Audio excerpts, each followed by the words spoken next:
Hola, bienvenidos a una nueva emisión de su programa Expediente INACIPE, Academia Mexicana de Ciencias Penales. Agradecemos al canal judicial este espacio que nos otorga para hablar de los temas más relevantes en materia de ciencias penales. Este es un programa elaborado en coordinación con el Instituto Nacional de Ciencias Penales y la Academia Mexicana de Ciencias Penales. El tema que tocaremos el día de hoy es un tema muy interesante y novedoso, que es vamos a hablar del brazalete electrónico. Para hablarnos de este tema nos acompaña la jueza Belén Bolaños, quien es jueza 32ª del Sistema Procesal Penal Acusatorio en la Ciudad de México. Belén, bienvenida, muchísimas gracias por venir al programa. Luz María, a ti muchas gracias por la invitación nuevamente a Expediente INACIPE. Esta mañana me permiten hablar justamente de una asignatura pendiente en el Código Nacional de Procedimientos Penales, que es precisamente la imposición o el uso del brazalete electrónico. Pues más adelante ya nos platicarás más a profundidad de si se encuentra regulado en algún punto de la legislación mexicana y también de los pendientes del Código. Pero por ahora quisiera que me platicaras acerca de algunos antecedentes del uso del brazalete electrónico. Bueno, claro que sí. Primeramente quisiera hacer referencia a que precisamente con la reforma constitucional de 18 de junio del año 2008 se impone a todos los operadores del sistema, entre ellos los juzgadores, para estar atentos y atender a esta reforma. Y justamente en el caso de la Ciudad de México, a partir de la declaratoria que emite la Asamblea Legislativa del entonces Gobierno del Distrito Federal en fecha 26 de agosto del año 2014, se estableció la incorporación del Código Nacional de Procedimientos Penales a nuestro orden jurídico local a partir de las 0 horas del día 16 de enero del año pasado. Es así que entonces nosotros nos encontramos con la aplicación de una nueva legislación en materia procesal penal y nos percatamos que la prisión preventiva ya no es la regla general para llevar a cabo un proceso. Afortunadamente, con este nuevo sistema, distinto a un procedimiento escriturado como el que teníamos, en donde el Ministerio Público no era el único que acusaba y aportaba pruebas para determinar la culpabilidad o no de un sujeto, ahora debemos de someter estas pruebas o estos datos de prueba a la contradicción para darle el ejercicio de audiencia a la defensa y que de esta manera pueda contravenir esos medios de prueba. De tal forma que desaparecen figuras como el auto de formal prisión, que prácticamente constituye el antecedente de una sentencia condenatoria. Y por otro lado, también desaparece la aplicación en consecuencia de la prisión preventiva, que por el solo hecho de que el delito previera en abstracto una sanción de prisión, pues imponía esta medida cautelar. Así como desaparecen estas figuras, aparecen otras como las salidas alternas, y tratándose concretamente de las medidas cautelares, hay un catálogo amplio, concretamente en el numeral 155 de esta legislación, en donde la última modalidad de medida cautelar es la prisión preventiva, que va desde una presentación periódica y que en penúltimo lugar se encuentran los dispositivos electrónicos. Estos dispositivos electrónicos, ya atendiendo a la pregunta, es precisamente existe una anécdota de que surgen en Estados Unidos aproximadamente en los años 70, precisamente con la visión de un juez norteamericano, Jack Love, del condado de Nuevo México, en donde al estar leyendo las tiras cómicas del Hombre Araña, se inspira en un episodio donde este personaje arácnido luchaba contra el personaje Kingpin, el rey alfiler de la mafia, y estos personajes o este enemigo del Hombre Araña le coloca un dispositivo a nuestro héroe arácnido precisamente para conocer su ubicación. Luego entonces, después de varias gestiones que realizó el juzgador, incluso de la utilización de un brazalete que pensó podía ser utilizado para los internos que en esos momentos existían en los centros de reclusión en Estados Unidos, después de varias gestiones con algunas empresas de computadoras, pudo llevar a cabo este proyecto y que poco a poco, de manera paulatina, se trasladó a otros estados en Estados Unidos y actualmente se utiliza hoy en más de 60 países en el mundo.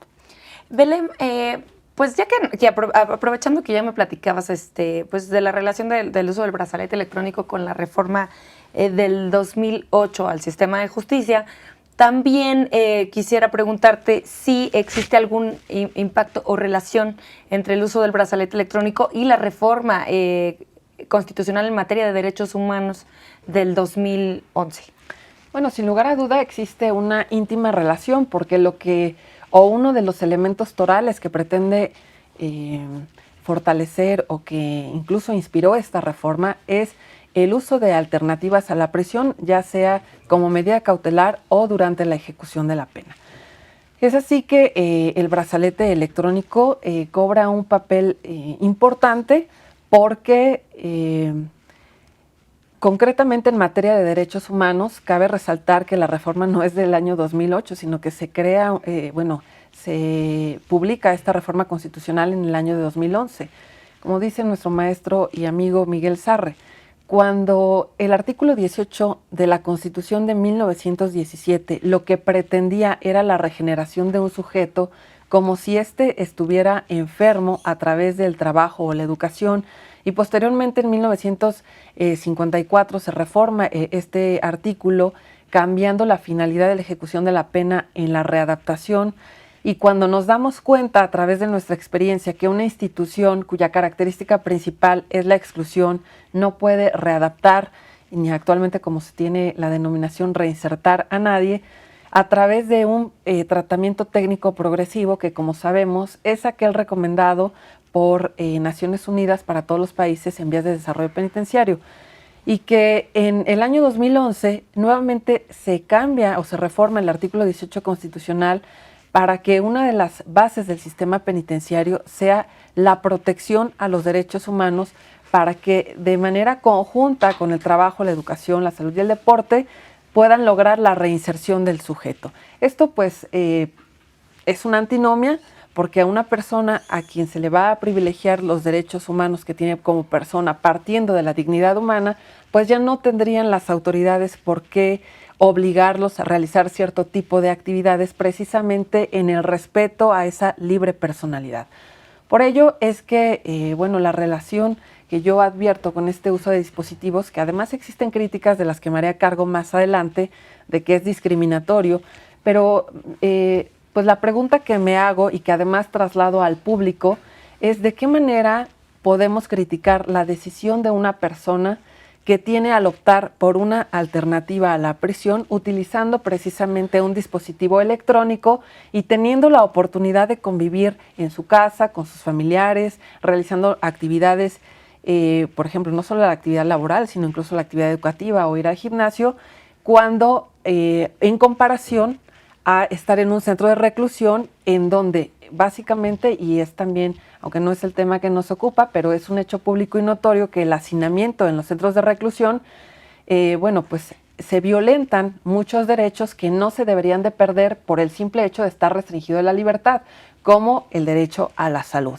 Y bueno, sin entrar en materia, pero para todos es también sabido, por ejemplo, acaba de haber un motín en Topo Chico, en Nuevo León, acaba de haber el año pasado, la captura y además la fuga de un personaje que, más allá de los delitos por los cuales fue condenado, llama la atención que se fugó por 2 veces de un penal de máxima seguridad. Entonces, aquí estamos hablando de personas que pueden optar en ejercicio de los derechos que además le confiere la Constitución Política de los Estados Unidos Mexicanos por un dispositivo electrónico, privilegiando de esta manera una alternativa a la prisión. Belén, ya nos platicabas cuáles fueron los antecedentes iniciales del brazalete electrónico, pero ¿cuándo comienzan a utilizarse en México? ¿No solo es a raíz de la reforma del 2008 o no? Bueno, el brazalete electrónico en nuestro país se aplica por primera vez en el año 2003, concretamente en el estado de Chihuahua, durante la ejecución de la pena. Posteriormente, Nuevo León y en tercer orden el Distrito Federal en agosto del año 2006.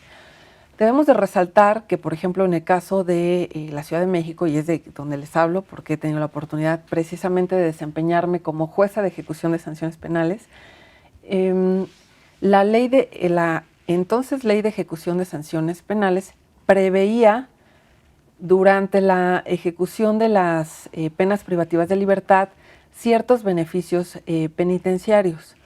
pero es hasta 2006 en donde se considera el uso de dispositivos electrónicos a través de un programa de monitoreo electrónico a distancia, conocido también como reclusión domiciliaria, en donde pues parece lógico que al tener una legislación en materia ejecutiva penal y no se conocían o no se tenían anteriormente estos equipos, pues hizo necesario que se publicara un reglamento de manera especial para que se pudiera aplicar el brazalete electrónico. Claro, porque tiene que estar regulado y no tienes que esperar, por ejemplo, ahorita, ¿no?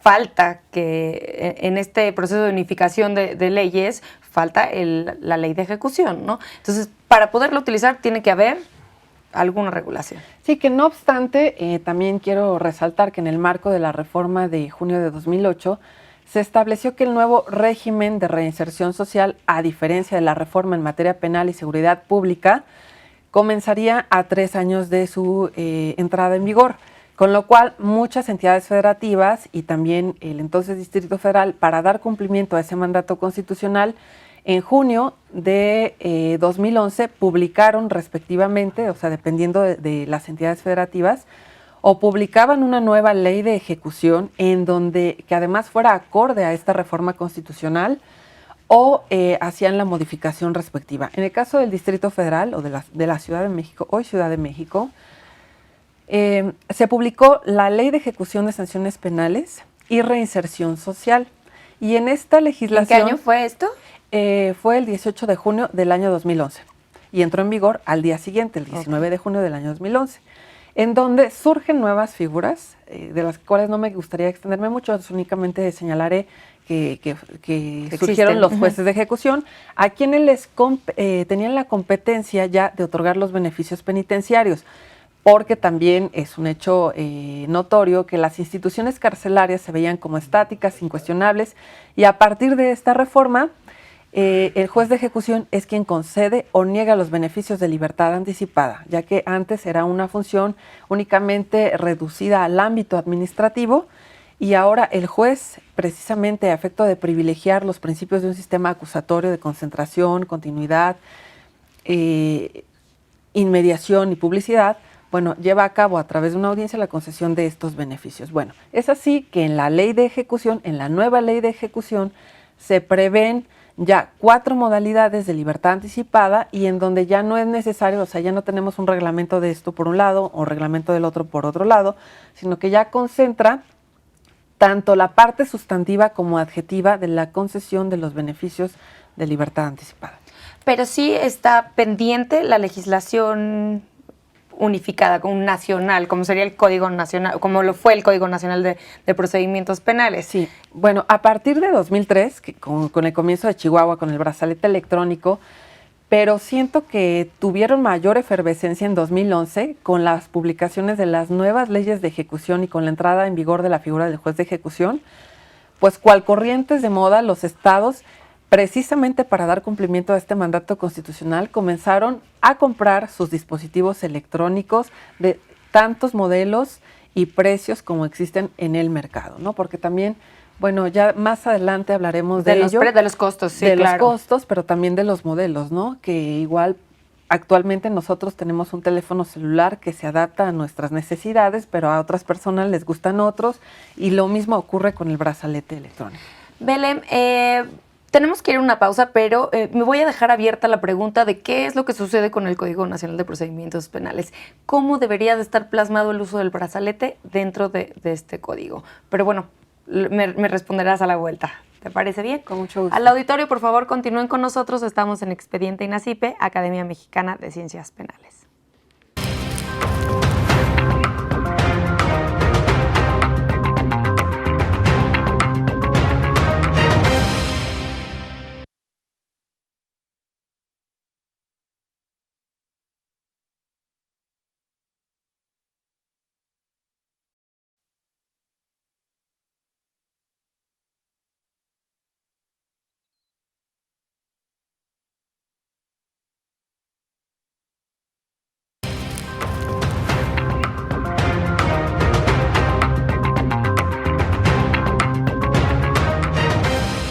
Gracias por continuar con nosotros en Expediente INACIPE, Academia Mexicana de Ciencias Penales.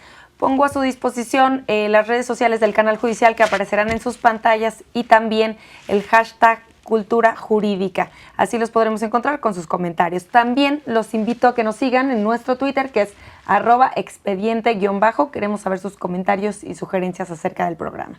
El día de hoy les recuerdo que estamos hablando del brazalete electrónico y nos acompaña para hablar de este tema la jueza Belén Bolaños. Belén, antes de irnos al corte, dejamos abierta la pregunta de ¿en qué artículos o en dónde se encuentra dentro del Código Nacional de Procedimientos Penales contemplado el uso del brazalete electrónico?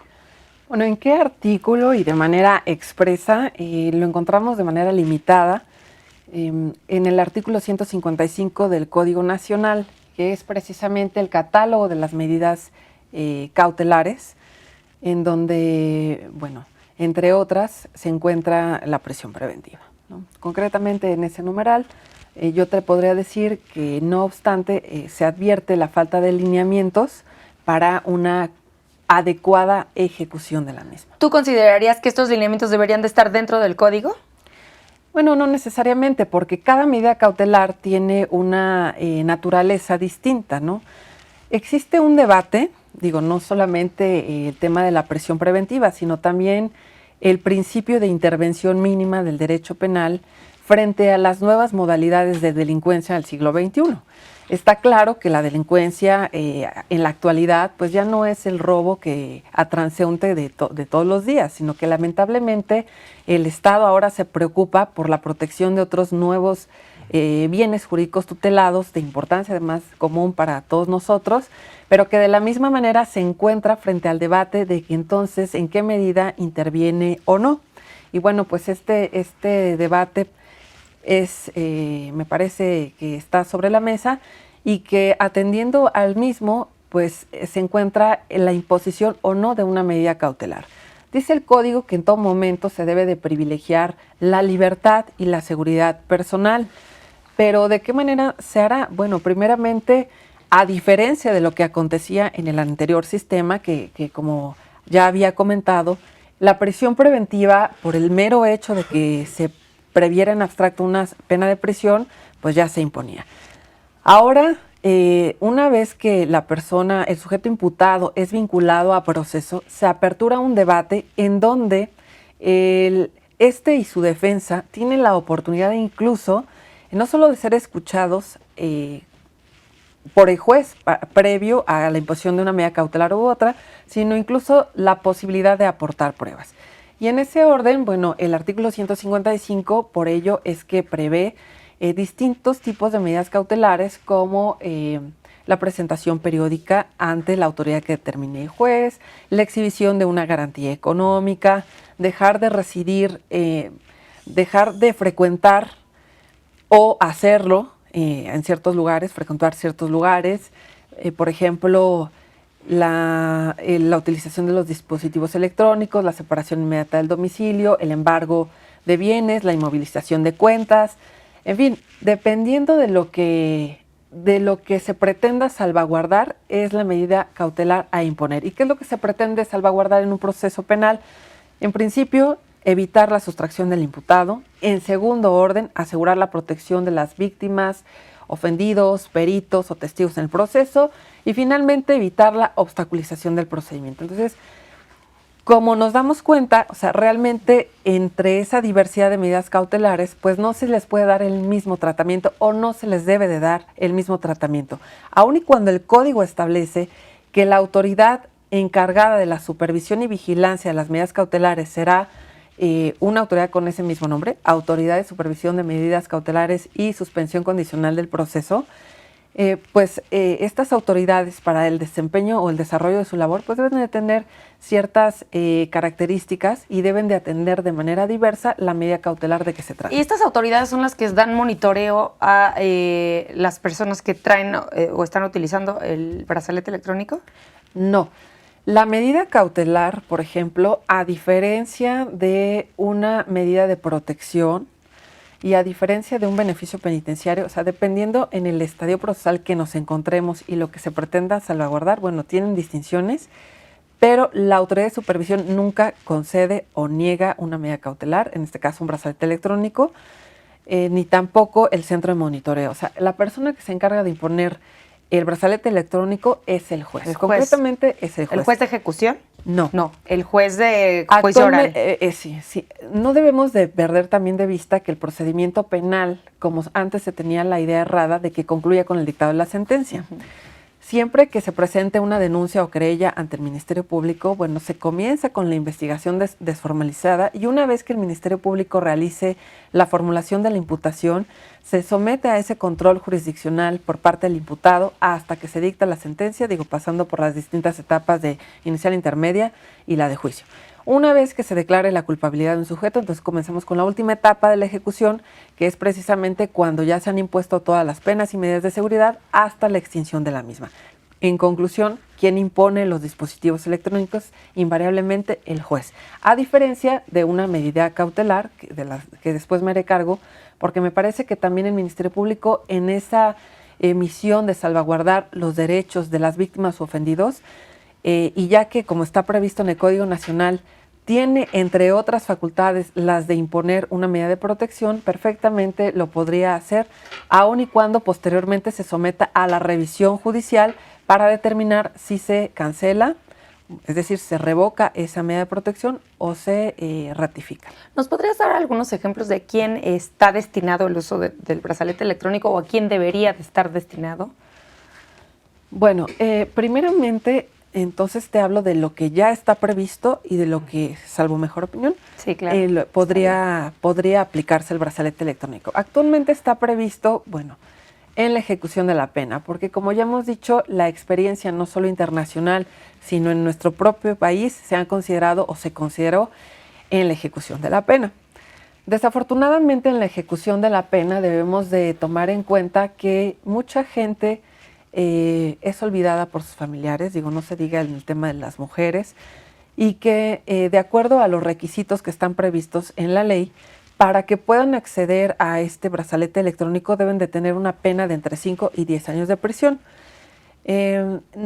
Aun y cuando se amplió en la nueva ley de ejecución el parámetro de la sanción para que una persona sentenciada pueda ser beneficiado con esta modalidad, no ha sido suficiente porque hay un catálogo de delitos donde es improcedente. Por ejemplo, delincuencia organizada, secuestro, todos aquellos que atenten contra el libre desarrollo de la personalidad, que atenten contra la libertad sexual de las personas. En fin, hay una serie de causales de improcedencia que hacen nugatorio el ejercicio de este derecho, de esta modalidad de libertad anticipada, más allá de que tenga una garantía o no, porque también todos hemos escuchado que no se aplica o no utilizan los brazaletes electrónicos porque hay que dar una garantía muy alta. En el caso de la Ciudad de México, y ya lo habíamos comentado en otro programa, el costo es de 71,340 pesos. Un precio que no podemos dar en este momento de manera fácil, pero no solo las personas que están privadas de la libertad, sino cualquier otra, ¿no? Sí, claro, es un costo alto. Lo que no queda claro, desafortunadamente, es que la gente no va a comprar su brazalete, no va a comprar un equipo para utilizarlo en el exterior. Van a pagar únicamente una garantía por el uso. El costo es de 71,340. Cuando termines tu pena, ¿te devuelven tu dinero? Puede ser, si lo hacen a través de un billete de depósito, claro que sí.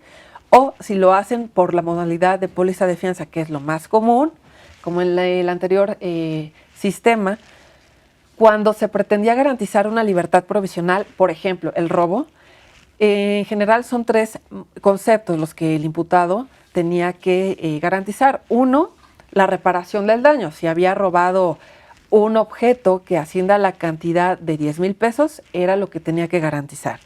Si el robo, por ejemplo, se sanciona con tantos días multa, pues el juez, en ejercicio de su potestad jurisdiccional, muchas veces computaba la multa máxima que preveía el Código Penal, dependiendo del monto de lo robado, y eso era lo que tenía que exhibir. Y además, el concepto de obligaciones procesales, que a juicio del juez, precisamente para evitar que sustraiga el ejercicio de la acción de la justicia, pues ya determinaba si eran 3,000, 5,000, 10,000 o 20,000 pesos. Concretamente en el brazalete electrónico, en la ejecución de la pena, Ya digo que con la póliza de fianza es lo más común, porque dependiendo de la afianzadora, y no es ningún comercial ni mucho menos, pero hay afianzadoras que realmente por una cantidad, ejemplo, de 4,000 pesos pueden acceder válidamente y perfectamente a esta modalidad. Además de que me parece importante resaltar que con independencia de de la pena privativa de libertad que se haya impuesto, ya decía yo que era entre 5 y 10 años de prisión, pues es lógico y es claro que no se va a tener a una persona con un dispositivo electrónico durante 10 años. O sea, prácticamente es imposible darle seguimiento a una persona durante tanto tiempo. Por eso también dice la ley que previo a que cumplan la mitad de su sanción, se puede optar por esta modalidad. En el ejercicio o en el ejemplo que daba de robo, suponiendo que la pena impuesta haya sido de 10 años de prisión, la mitad de esta sanción son 5 años. Luego, cuando tengan 3 años solo de haber compurgado esa sanción, tienen derecho a utilizar un brazalete electrónico para que, llegado el 50% de su pena, soliciten al juez de ejecución el cambio de modalidad. Justo eso te iba a preguntar. Sí, entonces el que solicita el uso del brazalete es el sentenciado, no el juez. O sea, el juez no puede decir, bueno, ya tienes opción a esto. Quien lo solicita precisamente es el sentenciado, y en caso de que, bueno, no sé, yo no me ha tocado ver en este año de experiencia que tenemos en la Ciudad de México, porque ahora, bueno, ya cambié de ser jueza de ejecución a jueza de control, ¿no? Pero no me ha tocado ver que en aquellos casos donde se imponga una pena privativa de libertad, hagan uso de esta modalidad. Debemos de recordar que las medidas cautelares no las impone el juez a capricho, como ve al imputado es lo que le voy a imponer, sino que el código es puntual, concretamente el numeral 156, en establecer que se impondrá una medida cautelar previos los argumentos que las partes hayan precisamente proporcionado durante el debate, y además que esos argumentos sean acordes o sean proporcionales a la medida que se pretende salvaguardar. Si lo que se pretende salvaguardar es únicamente que no se evada el sujeto imputado, pues me parece, y bueno, esta es una percepción y estoy hablando en general porque todo depende del caso en concreto, pero no tendría lugar, por ejemplo, la inmovilización de cuentas o el embargo de bienes, ¿no? Que además tienen características específicas para proteger o tutelar la reparación del daño a la víctima ofendida. Entonces, en conclusión, es el imputado y su defensor quienes lo promueven, pero además en ejercicio de su derecho de contradicción con el Ministerio Público. Volviendo un poco al tema de lo de la fianza, entonces, bueno, el imputado lo puede solicitar, pero forzosamente tienen que pagar una fianza. Hoy en día... Hubo un debate, ¿no?, en la Corte de si no era en contra de los derechos humanos del sentenciado que le hicieran... pues pagar alguna suma por el uso del brazalete. Podría parecer, y es una crítica que se ha hecho, un acto discriminatorio, un acto de autoridad discriminatorio, porque no toda la gente tiene los recursos necesarios para poder pagar un brazalete. Precisamente ese debate pues está inconcluso, está sobre la mesa, permanece vigente y me parece que estará así durante un tiempo, porque... a diferencia de otras entidades federativas, en el Estado de México, por ejemplo, tengo conocimiento de que no pagaban o pagaban una cantidad mucho menor a la que se paga en el Distrito Federal, hasta llegar a quitar el precio, ¿no? Y, por ejemplo, en otros estados, de la misma manera, de acuerdo a su reglamentación, establecían precisamente el precio, porque ya lo dije, desde que se compra no fue el mismo precio, ¿no? Pero, bueno, este debate, insisto, está sobre la mesa. En el caso de la Ciudad de México, lo que me cabe puntualizar es que, si bien es cierto como beneficio penitenciario, hay un monto establecido, es porque además la legislación atendió a un momento y a unas circunstancias distintas. Aunque la reforma fue de 2008, pues la ley de ejecución se publicó en 2011. Y ahora, por eso es que el nuevo proyecto es la publicación de una ley nacional de ejecución, precisamente para que, tal y como se hizo o se está haciendo en el proceso penal, pues en la ejecución de la pena también haya criterios pues lo más homogéneo posibles para poder aplicar figuras como esta, ¿no? Belén, ¿esta ley tiene que quedar antes de que se venza el plazo para la implementación del sistema de justicia penal? Bueno, ya lo dije, de hecho la reforma de 2008 puso en materia de ejecución 3 años. El plazo era menor, ajá, sí. el plazo era menor, pero me parece que no se trata de plazos, ¿no? Sino que se trata de que se publique una legislación integral y que ya no haya cabos sueltos precisamente para potencializar el ejercicio de nuestra tarea, ¿no? Como operadores en el ámbito donde nos encontremos, ¿no? En la investigación de los delitos, como policía, en la ejecución de la pena o como juez. Belén, ¿podríamos hablar de los pros y contras que se le ven o que se les dan al uso del brazalete electrónico? Sí, claro que sí. Bueno, pues como como la utilización de cualquier tecnología es el punto de partida de opiniones encontradas. Pero me parece que no podemos negar que actualmente pues ya no somos o dependemos en gran medida en nuestra vida cotidiana de la utilización de la tecnología de la geolocalización, ¿no? Por ejemplo, actualmente para saber en dónde se encuentra una calle o no, si hay tráfico o no, si hay un accidente, en fin, utilizamos ciertos programas que nos apoyan. Dónde se encuentra una u otra persona en tiempo real o queremos publicar a través de las redes sociales dónde nos encontramos, pues de esa misma manera lo hacemos. Dónde se encuentran nuestros hijos e incluso dónde está nuestra mascota, ya hay programas que nos venden para que nosotros podamos saber en dónde se encuentran nuestros hijos mascotas, o si se nos extravía el celular, con una facilidad ya sabemos en dónde encontrarlo, ¿no? Entonces, bueno, opiniones en contra. En primer lugar, lo que tú ya mencionabas, ¿no? Un acto discriminatorio y además la inconstitucionalidad del uso del brazalete electrónico. La inconstitucionalidad en el sentido de que se violan otros derechos fundamentales, como el derecho a la intimidad, el derecho a la inviolabilidad del domicilio, en donde ya prácticamente en este siglo XXI pues nos encontraríamos con el uso de un dispositivo electrónico como si estuviéramos en un Big Brother.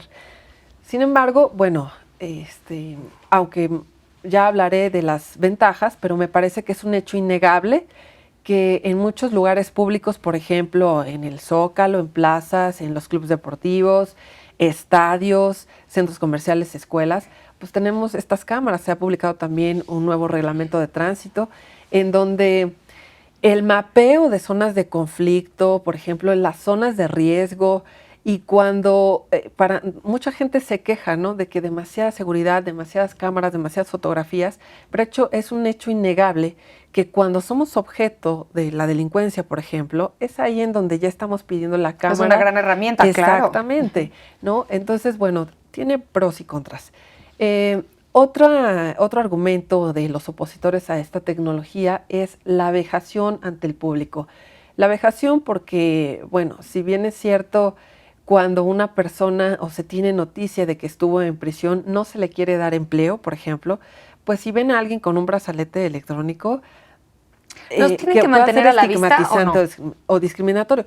Pero precisamente me parece que esas opiniones negativas son por el desconocimiento de cómo es en realidad un brazalete, ¿no? El brazalete no es un grillete que hay que estar arrastrando por la calle, ni mucho menos, sino que aun y cuando su nombre lo dice, brazalete es una pulsera que se coloca en la pierna, que además es a elección del imputado, en qué pierna desea tenerlo. Ya comentábamos y lo hemos visto en los programas de televisión. En Estados Unidos, por ejemplo, esta actriz súper polémica, Lindsay Lohan, por conducir bajo el influjo de algún tipo de droga o estupefaciente, pues llega a la corte y el juez determina que se le imponga el brazalete electrónico. Y además, la actriz lo enseña públicamente en bikini y me parece que la decisión es como el aborto, ¿no? Deciden finalmente otro tema polémico, cuáles son los términos y condiciones y que siempre y cuando se ajusten al marco que establece la ley, si desean utilizarlo o no. Si me pudieras puntualizar los beneficios, nos quedan 2 minutos antes de volvernos a ir al corte, pero... Los voy a resumir rápidamente para retomarlos. Tenemos 2 minutos, ajá. Sí, bueno, es fácil de usar, no es estigmatizante, pesa muy poco, pesa menos incluso que un reloj, que lo traigo en este momento, pesa aproximadamente 80 gramos, ya lo veremos. Ya lo veremos, sí. Y que, sin lugar a duda, vuelvo a la pregunta, ¿no? ¿Cómo nosotros podemos evaluar o calificar o criticar a una persona que en ejercicio de su derecho a optar por una alternativa a la prisión, ya sea como medida cautelar o ejecución de la pena, cuando puede optar perfectamente por esta, ¿no? ¿Qué parámetros objetivos podríamos en un momento dado elegir para que decirle a ti no, aunque puedas pagar un brazalete, ni modo, o sea, tú durante el proceso, por el delito o por el hecho con apariencia delictiva que cometiste, te haces merecedor a una prisión preventiva, pero eres una persona de la tercera edad o eres una mujer embarazada o padeces una enfermedad crónico-degenerativa. Entonces se te hacen nugatorios otros derechos, porque mientras puedes ser atendido por tu familia o comprar tus medicinas, ingresa a un centro de reclusión y aquí que te atiendan. Entonces es un debate, insisto, que habría que analizar con mucho mayor detenimiento. Yo no quisiera que nos limitáramos en los beneficios para el sentenciado. Platícame algunos beneficios para el Estado y también para la sociedad del uso del brazalete. Bueno, el primer beneficio, sin lugar a dudas, para el Estado es la reducción de costos. ¿Por qué la reducción de costos? Durante mi experiencia como jueza de ejecución, de los 10 centros de reclusión para adultos, hay más o menos un promedio de cuánto cuesta una persona privada de la libertad al día. Y hablábamos de entre 100 y 120 pesos, pero no se diga una mujer, porque una mujer, bueno, pues también requiere tiene otro tipo de necesidades y su costo llega hasta los 150 pesos incluso en ocasiones, ¿no? Además de que no debemos desatender otros grupos vulnerables que están en la prisión, como los menores de las mujeres en prisión. Como sabemos, estos menores están hasta los 6 años de edad, ¿no? Otro debate también que no es materia del programa y que daría lugar, pero para muchas pláticas, en donde, bueno, para atender a toda esta población, pues hay que darles no solamente alimentación, sino servicios de salud, en fin. Cuando una persona está en libertad, pues la reducción del costo es 10 veces menor. Es 10 veces menor porque... para empezar, él paga la garantía, ¿no? Que ya dijimos, no compra el brazalete, únicamente paga una garantía. En segundo orden, pues la alimentación, la vestimenta, privilegiando el ejercicio la dignidad de las personas. Este derecho a la libre determinación, pues se viste de la manera en que lo decide y no con el uniforme que imponen los centros de reclusión.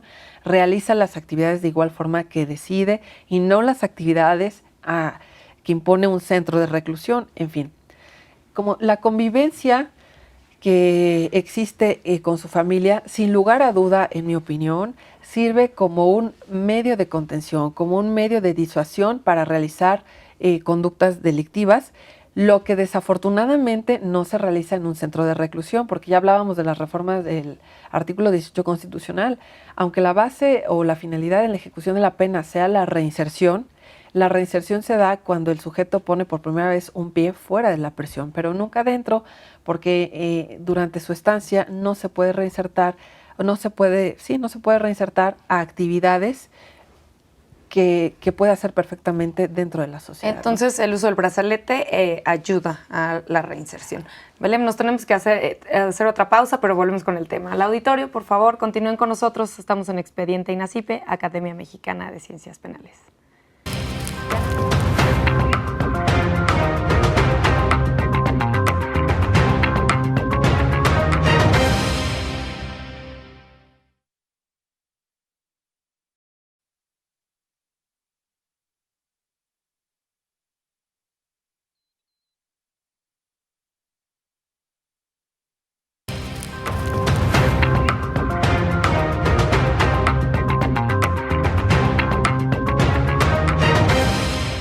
Gracias por continuar con nosotros en este programa Expediente INACIPE, Academia Mexicana de Ciencias Penales.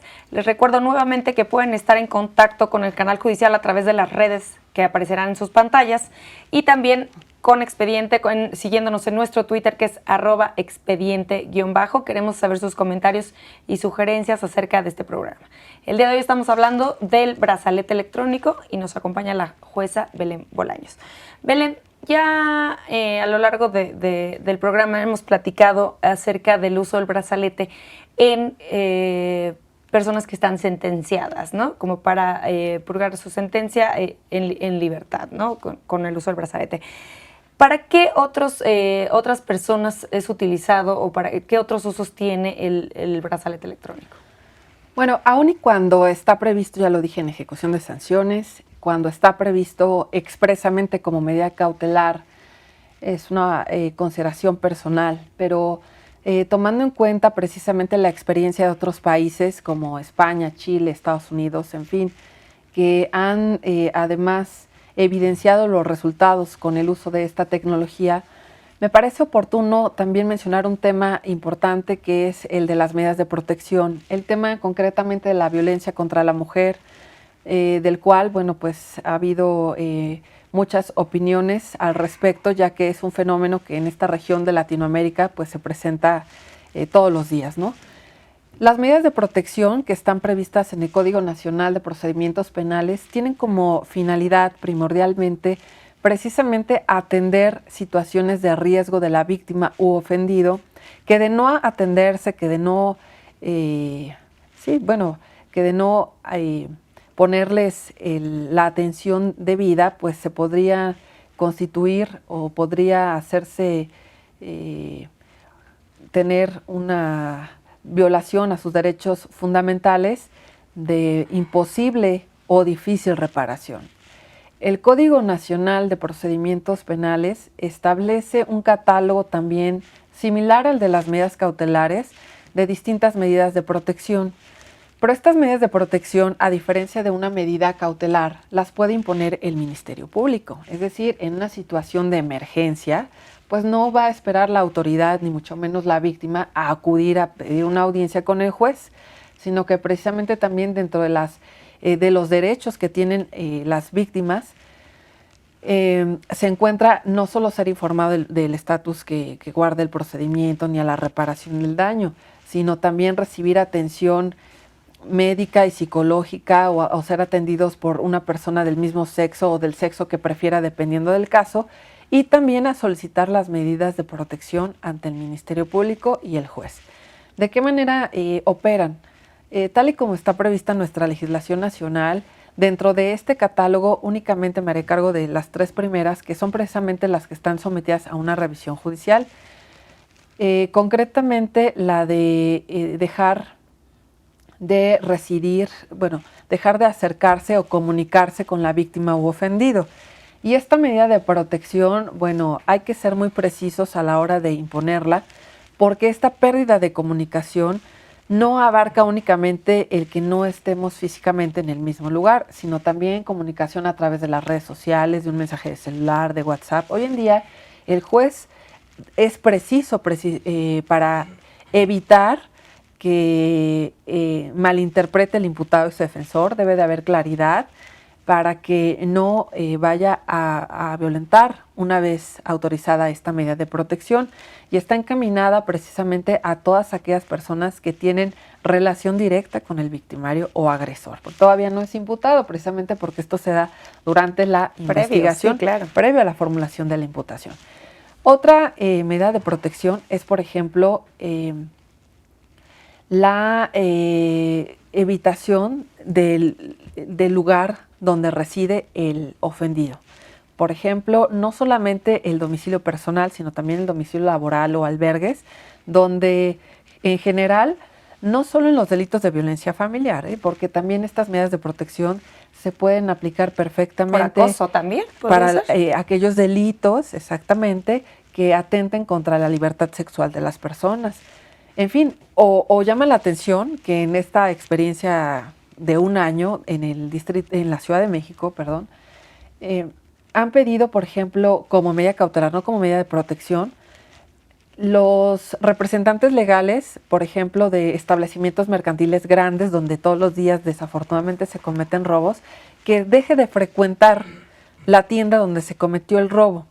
Entonces, a mí me parece que es poco eficaz, por ejemplo, esta medida cautelar, como medida cautelar, y digo, dependiendo del caso concreto, no puedo generalizar ni mucho menos, porque todas las medidas deben de ser verificables para su ejecución. Entonces, aun y cuando no haya un debate, es decir, que no haya sido controvertido por el imputado, ¿de qué manera va a saber el juez y la autoridad de supervisión de medidas cautelares que esa persona no ingresó a la tienda tal o cual, en el centro comercial tal o cual, ¿no? Entonces, insisto que tanto la autoridad de supervisión de medidas cautelares se encarga de darle seguimiento.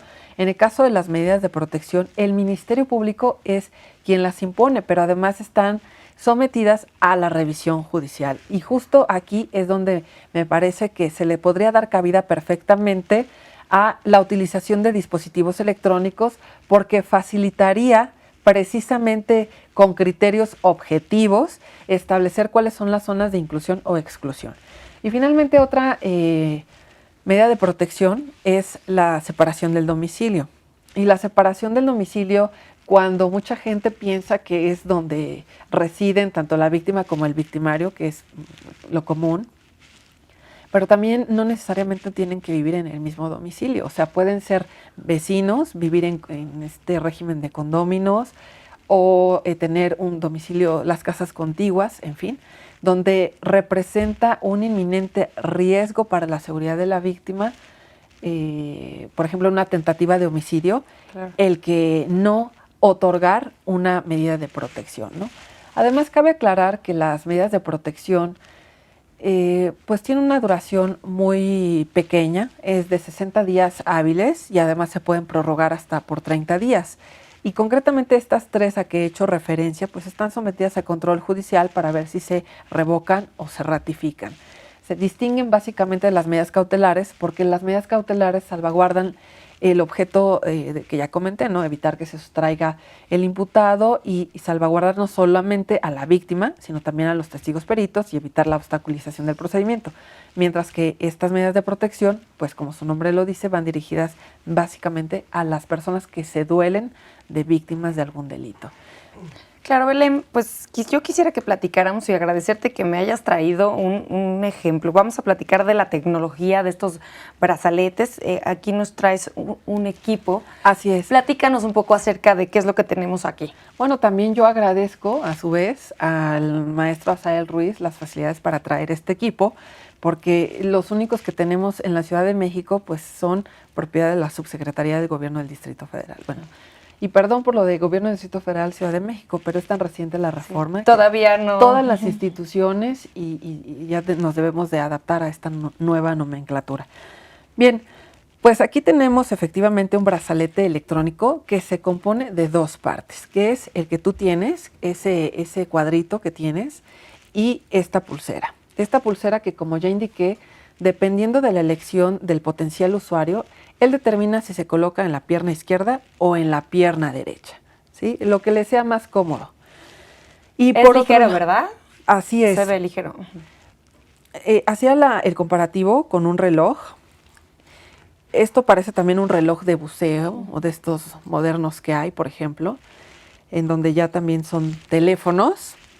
Sí. Y que si nos damos cuenta, pues es duro, o sea, realmente incluso tiene una posición, un diseño ergonómico para que se adapte a la posición de la pierna donde se va a colocar. Y que básicamente, bueno, te voy a decir lo que acontece para colocarle un brazalete electrónico a una persona. Una vez que autoriza el juez este dispositivo electrónico, pues el juez no se lo va a colocar al sujeto. Tiene que ser trasladado al centro de monitoreo electrónico. El centro de monitoreo electrónico es quien tiene los equipos y además también el material especial para que le sea colocada esta pulsera al sí, para que esté usuario. Fijo, ¿no? Así es.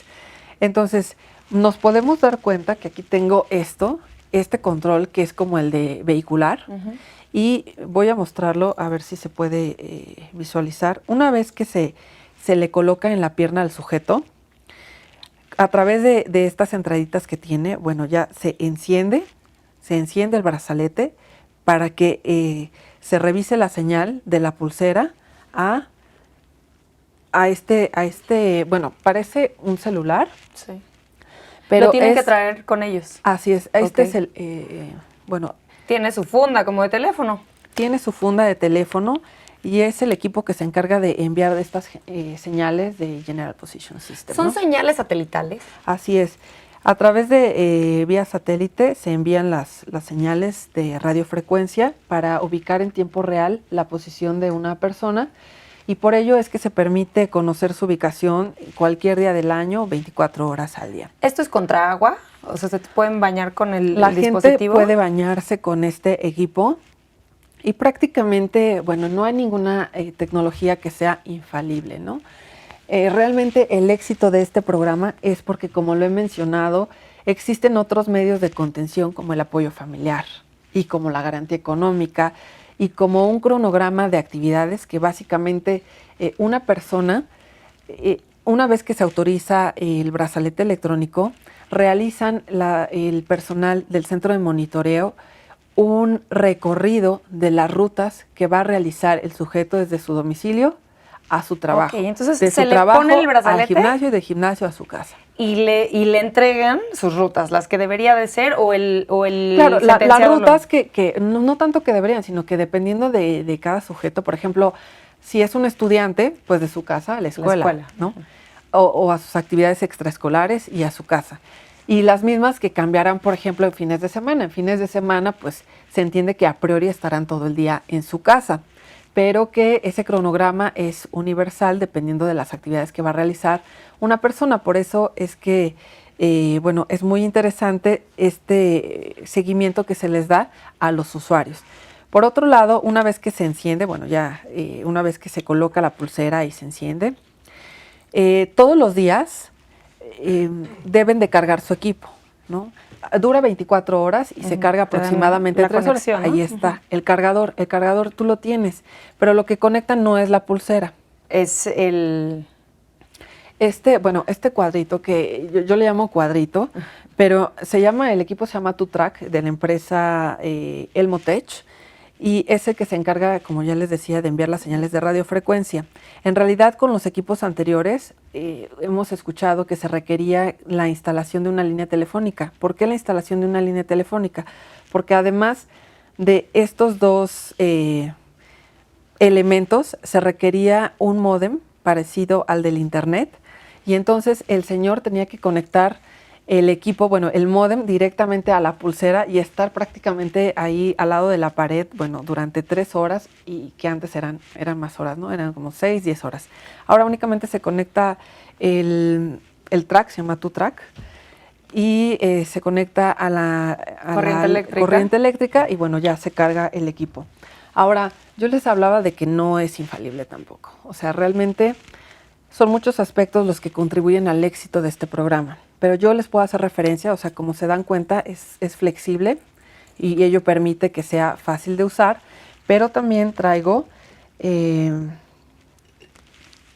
este broche y es el broche que con un calibrador que es parecido al TuTrack, la autoridad penitenciaria utiliza precisamente para abrochar el brazalete, aproximadamente unos 2 dedos de la pierna y que se vea que ya no sale, es cuando se coloca el equipo. Y que cuando una persona se quiere quitar o manipula el brazalete por la experiencia que he tenido en la ejecución, pues realmente lo que dañan es este broche. Este broche solito tiene un precio aproximadamente de $18 al tipo de cambio al día de hoy, aproximadamente 304 pesos. Y que pocas veces, solamente supe de un caso en donde dañaron la pulsera, bueno, le colocaron a un pitbull el brazalete, y pues prácticamente ya estaba dañado a todo este cuadrito, que es la parte fundamental de la pulsera, porque es la que almacena la información al centro de monitoreo. Aquí, bueno, tenemos una correa, que me prestaron, que está dañada, en donde todas las correas que se colocan en los brazaletes son distintas y por eso es que no hay ningún problema en que esto, se puedan... Bueno, si lo dañan, evidentemente se pueden cambiar. Llega una alarma en tiempo real al centro de monitoreo y pues de inmediato es que le llaman vía telefónica, ¿dónde estás? No sé qué, y el personal se constituye al domicilio para verificar que esté funcionando correctamente. Estimada Belén, me da mucha pena, pero nuestro tiempo se terminó. Yo te voy a dejar abierta la invitación para que vuelvas a venir a nuestro programa y te estaremos esperando esta ley nacional de ejecución para que nos platiques cómo es que se implementó en la Ciudad de México, donde es tu experiencia laboral. Y yo te agradezco muchísimo que hayas venido, te agradezco muchísimo que hayas podido traer el ejemplo del equipo. No hay nada que agradecer, Luz María. Al contrario, me pareció oportuno traer un equipo y precisamente que sirva para apoyar a disipar algunas dudas que se tienen respecto del manejo de estas pulseras electrónicas y que, como he mencionado, pues el debate y los temas respecto de la utilización de estos dispositivos electrónicos están en la mesa. Hay opiniones en favor y en contra, pero por experiencia me parece que todos los jueces, y no podría hablar en nombre de todos, ni mucho menos, pero como juzgadora, sin lugar a duda, estoy a favor del uso de nuevas tecnologías. Hoy por hoy llevamos audiencias también en tiempo real a través de videoconferencias para grupos vulnerables, en donde no se pueden exponer, por ejemplo, a mujeres o a menores de edad.